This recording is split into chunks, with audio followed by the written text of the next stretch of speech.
knows how you come across somebody once in a while you shouldn't have messed with. That's me. I am not an African American. You're Oreo cookie, white in the inside and black on the outside. I don't have an afro, I have an Amerifro. Talking that idiotic stuff you talk about, I would slap you. Go ahead. Make my day. Black as the ace of spades, but 100% American. Heard around the world by everybody and their mama. The Jesse Lee Peterson Radio Show. Uniting the races with truth instead of dividing them with lies. We're also rebuilding the family by rebuilding the man. I am Jesse Lee Peterson. Welcome to the show. Joe Slobodzian, criminal court reporter for the Philadelphia Inquirer. And he has sat in on this. He sat in on this whole trial. I don't know if anyone understands it as well as he does. And Joe, good morning, sir. Welcome back to the show. Hi, Jesse. How are you? It's good to be back. Thank you. It's so good to have you back as well. I know you sat in on this entire trial of Kermit Gosnell, right? Correct. Yes. And just kind of tell us what happened overall. How did the trial go? What was interesting about it? Were you surprised by anything? Well, I guess the evidence was overwhelming, and so in one respect, the verdict didn't surprise me that he was found guilty of three of the 4 counts of first-degree murder with which he was charged.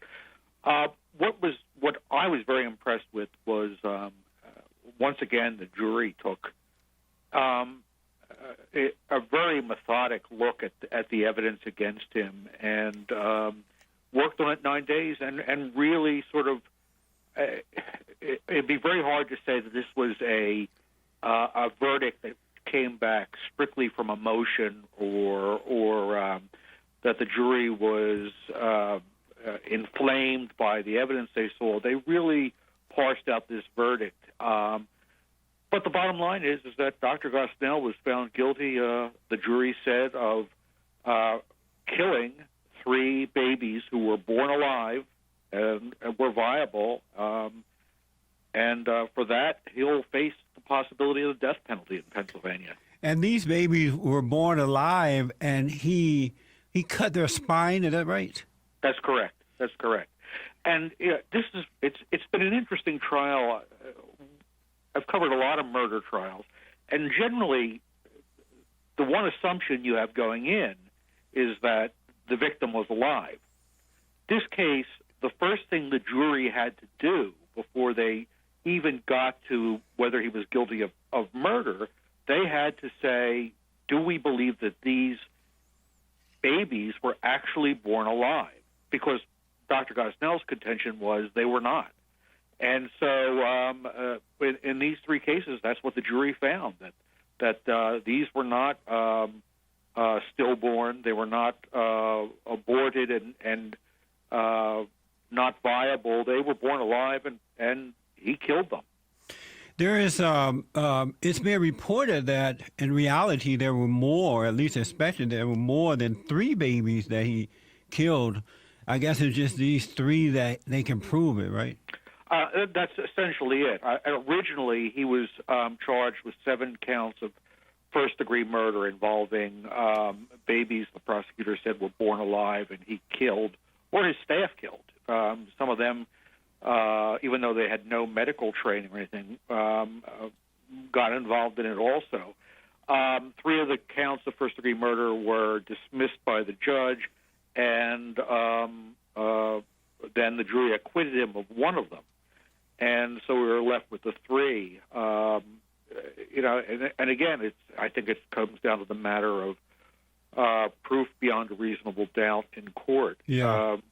The doctor was also found guilty of 1 count of involuntary manslaughter in the death of that one patient, Karnamaya Mongar, from Virginia, who was administered too much Demerol during an abortion procedure and went into cardiac arrest. Amazing. So the jury's off this week, and they come back on Tuesday, the 21st, and they'll begin hearing evidence before they decide whether to impose the death penalty or to sentence him to life in prison with no chance of parole. Any prediction on that? My experience is that juries do not often impose the death penalty. At least in Pennsylvania, it's become harder and harder for juries to seem to be able to do that. This may be a tough case for them to avoid imposing it. The issue is going to be what kind of evidence Dr. Gosnell's lawyer will be able to present that might mitigate or convince the jury not to sentence him to death.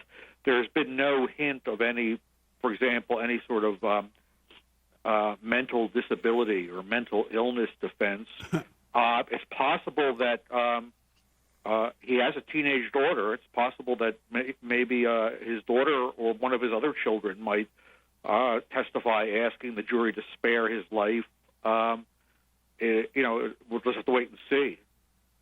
But if the jury found him guilty of first-degree murder, and the jury has already been qualified as having an open mind regarding the death penalty, it's a pretty serious situation. He was 72 years old, so if they gave him life without the possibility of parole, he'll be dead soon anyway, right? Well, he could be, yeah. I mean, he's a pretty for a 72-year-old man. He seems to be in very good shape. He had a reputation of being a big exerciser, or jogging and swimming beforehand. He's big. He's like probably 6'2" and looks, has a ramrod straight posture. So, and he had surgery while he was in the prison system, a heart bypass surgery. So he looks good, and conceivably he could live, another 10, 15 years in prison. I think the only thing that's safe to say is that he will never get out. Right. Even, he would never get out while the case is on appeal. And even if the case is on appeal, he goes to trial the next in September on the federal drug charges against him. Amazing. And that could, any one of those cases could wind up keeping him in prison for the rest of his life. So I think he's seen the last of West Philadelphia or any other part of Philadelphia. Joe, how many men and women were on the jury? On the jury? The jury has 7 women and 5 men. Okay. I was concerned about it because a lot of time, not all women, of course, they tend to have sympathy for the victim and not give, the highest punishment that they can give. Well, we'll see what happens with the death penalty hearing coming up next week. As I said, this jury, they call it death penalty qualified. They were asked before they were selected for the jury whether they could keep an open mind and consider imposing the death penalty if it came to that. So presumably nobody has a blanket opinion saying, no, I could never do this. On the other hand, you never know. A lot of people, from what I've seen, can talk very tough about, I could impose the death penalty, I could pull the switch, etc. But then when you get into a room and you realize that, if I vote this way, this man, this woman will die, that it's a different position to be in. I received a text just now that says that the victims were babies and the suspect was a man, so that's why they may give him the toughest punishment. Let me take a quick break, Joe, and 888-775-3773. Back in a moment, folks. Take your space and take your reasons, but you'll think of me. And take your cat and leave my sweater, 'cause we have nothing left to weather in fact, I feel.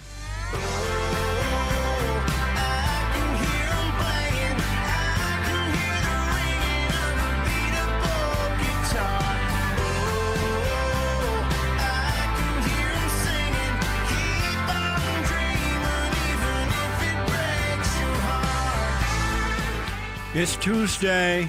I am Jesse Lee Peterson. Thank you so much for being with me. Patrick Rooney will be here in the third hour today. Hollywood Update in the second hour. Talking about Kermit Gosnell trial. A jury on Monday convicted Kermit Gosnell, an abortion doctor, and he's black, by the way, of first-degree murder and the death of 3 babies. Who prosecutors say were born alive at his clinic, and he would cut their spine once they were born, and this went on for a while. I have with me a good friend, Joe Slobodzian, criminal court reporter for the Philadelphia Inquirer.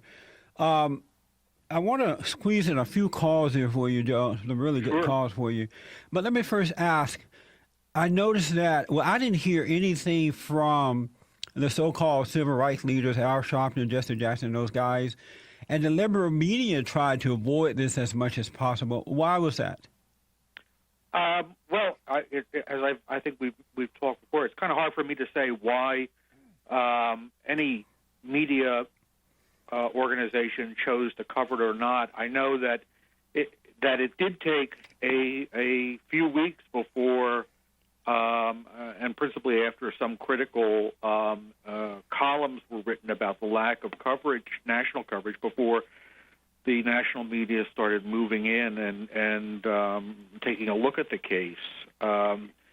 It was, as I said, it's kind of hard for me to say why they did not get in late, but they didn't till late, but they finally did. We had probably about 24 reporters, producers from media around the country here yesterday for the verdict, and I presume they'll be back for the death penalty hearing. Yeah, I guarantee you, had this been a white abortion doctor killing that many black babies, and then this black woman was killed, you would have heard from the so-called civil rights leaders around the country. Let me go down to India. We did actually. There was a woman from Washington, D.C., you may know her, Day Gardner. Oh, yes. She attended the trial pretty regularly, and she was pretty outspoken both during the trial and yesterday after the verdict. And there were several other organizations of black clergy that came out also. Yeah, Day Gardner is. She's been fighting against abortion for a long time now. I know her very well. Let me go to Indiana and talk to Robert. Robert, good morning, sir. You're on with Joe. How you doing, Jesse? Good. How's everyone this morning? Good. Morning. Good to hear from you, Robert. Yes, I'm good to be here, and I've been listening. When something comes up very important, I need to address it here, and I'm really concerned about this abortion thing. One of the questions I like to ask is, why are we even convicting the guy since it's legal? Now, don't get me wrong. Now, I hate abortion. 2, how many abortionists have allowed the babies to actually slip out by accident and take a pair of scissors and just go ahead and cut the brain open and suck the brains out, because that's what they do. So what's the difference in cutting the brains out or cutting the spine? How many abortion doctors have actually let the baby slip out on the table by accident and let it die? I'm sure there's many of those. We're going to sit here and pinpoint this one dude and give him the death penalty for killing 3 babies, and yet give the accidental death of the mother manslaughter. We're all confused on this planet. This is totally crazy. Let's get a response from Joe. Well, I think the procedure that Robert refers to is the one that had been used in very late second trimester abortions, the one where they essentially try to, the doctor winds up removing the brain matter and collapsing the skull to remove the baby, the fetus, from the mother's womb. Without any anesthetic, mind you. Pardon me? Without any anesthetic, mind you. Now, since the U.S. Supreme Court in 2007 banned the so-called partial birth abortions, what doctors such as Gosnell were doing was injecting a drug, either a heart drug called digoxin or digitalis, into the womb or into the fetus to kill it in the womb, and then just removing the remains. But all told, these types of abortions are not that they're insignificant, but it's probably less than 2% of all abortions done in the United States. I get what the prosecutors were saying in Dr. Gosnell's case is that sometimes he wasn't using any digoxin, and the babies were just born alive and then killed, which is murder in Pennsylvania and most other states, I think. The case of the patient who died is a case of I don't think the jury could pinpoint exactly who was responsible for administering the lethal doses of Demerol that caused her to go into cardiac arrest, which is where it came down to involuntary manslaughter. Yeah. Robert, are you saying they should not have done this to the doctor? What I'm saying is that we're so confused about abortion. We're killing 50 million. We've already killed 50 million babies. And you're not going to tell me that just one doctor, the only doctor that's been caught with accidentally letting babies come out on the table, born. Even your president even said it was all right for this. Well, I think we're going to start seeing more of these type of so-called abortion doctors being punished for their action. I think people are starting to turn against abortion, especially at this late in the pregnancy. So we're going to see more of it. I agree with you. Go ahead, Joe. Hold on for me, Robin. Do not hang up, all right? I think this is you're going to see in the next few years as medical technology and the ability to have premature babies survive. I mean, it used to be no one survived after 24 weeks. Now there are cases where 22 weeks they are able to survive in a number of cases. And I think that's going to force a redefinition of abortion law. Probably. Yeah, I do too. Two quick questions, Joe. We're running out of time here. Sure. How did Gosnell's lawyer react to the verdict? Well, Jack McMahon was the defense attorney was pretty upset about it. He looked upset, and he is a very good advocate for his clients, and I think it weighs heavy on him that he now has a client whose life he has to try to save. Yeah, amazing. What's up for you next? What are you going to do now? Well, next week I'll be in the death penalty hearing for Dr. Gosnell, and then after that it'll be a lot less celebrated, but no less tragic cases in the Philadelphia court system. That's right. What's your website, Joe? It's www.philly.com. I really, really appreciate you, man. Thank you for all the work you're doing out there to get these stories out, and we're going to have you back. Thanks, Jesse. It's nice to be here again. All right. You too. Have a good one. Okay, folks, I'll take your calls when I come back right after this break. Oh, you haven't changed a bit.